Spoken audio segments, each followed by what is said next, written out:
ഇന്നത്തെ വീഡിയോയിൽ voucher series എങ്ങനെ സെറ്റ് ചെയ്യാം എന്നുള്ളതാണ് പറയുന്നത്.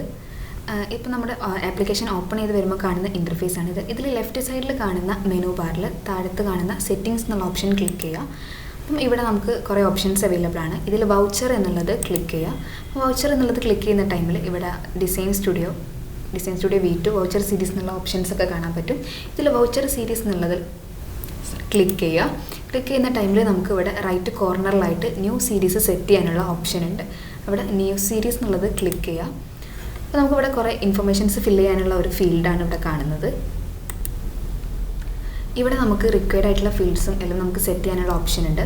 ഇവിടെ നെയിം എന്നുള്ളത് ഇപ്പം ഏത് വൗച്ചറിൻ്റെ ടൈപ്പിനനുസരിച്ചിട്ടാണ് ഇവിടെ നെയിം കൊടുക്കേണ്ടത്. അപ്പോൾ വൗച്ചർ ടൈപ്പ് എന്നുള്ളതിൽ ഞാൻ ഓൾറെഡി സെയിലിനാണ് വേണ്ടിയിട്ടാണ് ഞാൻ വൗച്ചർ ക്രിയേറ്റ് ചെയ്യുന്നതെങ്കിൽ സെയിൽ എന്നുള്ള ടൈപ്പ് കൊടുക്കുന്നു.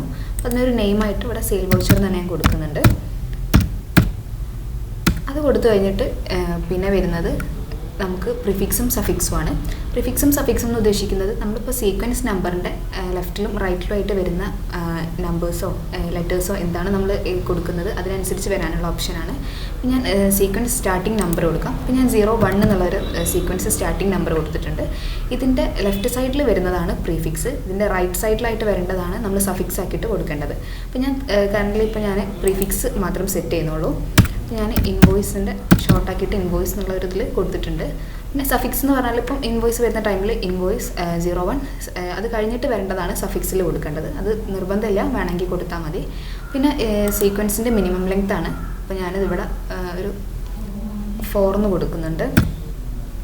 അത് കൊടുത്തു കഴിഞ്ഞിട്ട് സെപ്പറേറ്റർ എന്നുള്ളിടത്ത് വേണ്ടത് നമുക്കിത് ഈ പ്രിഫിക്സും സഫിക്സും ഒക്കെ സെപ്പറേറ്റ് ചെയ്യുന്ന ഒരു ഏരിയ ആണ്. അത് നമുക്ക് സ്ലാഷ് ആണെങ്കിൽ സ്ലാഷ് അല്ലെങ്കിൽ ഹൈഫൺ എന്താണോ അത് കൊടുക്കാനുള്ള ഓപ്ഷനാണ്.